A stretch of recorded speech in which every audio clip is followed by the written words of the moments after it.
DPRD Malteng agendakan pembahasan 19 program prioritas masa sidang 1 tahun 2023.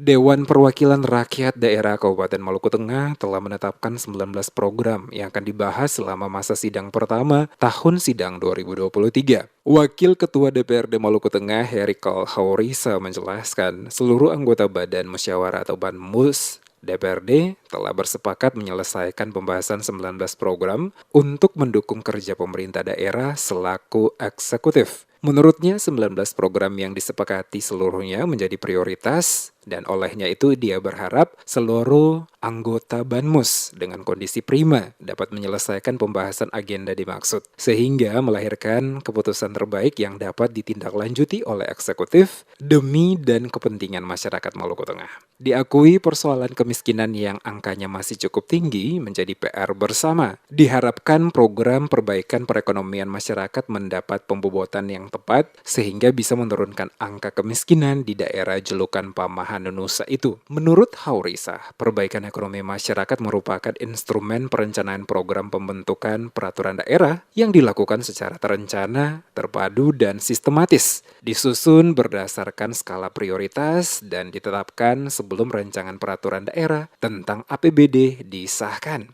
Oleh karena itu, setiap rancangan yang dimasuk dalam pembahasan selalu diutamakan kualitas dan asas manfaat kepada rakyat. Politisi Partai Gerindra ini optimis pembahasan 19 agenda itu dapat dituntaskan dalam masa sidang pertama ini. Kami baru saja menyelesaikan tugas kami sebagai Badan Musyawarah DPRD Kabupaten Maluku Tengah mengagendakan agenda masa sidang 1 dan tadi kami sudah merumuskan soal mata acaranya untuk masa sidang 1 di tahun 2023.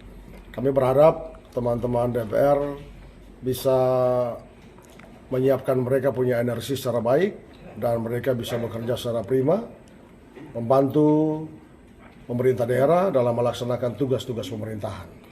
Jadi ada 19 mata acara yang harus diselesaikan di masa persidangan 1. Dan saya optimis tahun ini kita bisa menyelesaikan secara baik. Dia menambahkan selain 19 program yang akan dibahas oleh BANMUS, DPRD dalam waktu dekat juga akan membentuk Pansus Pemekaran Kecamatan, Teluk Dalam, dan Kecamatan Banda Besar. Sebagai lembaga yang memiliki fungsi legislasi, fungsi anggaran, serta fungsi pengawasan, Haurisa berharap tercipta hubungan kerjasama antara DPRD dan pemerintah, sehingga dalam penyelenggaraan pemerintahan menjadi lebih baik agar segala target kinerja dapat tercapai.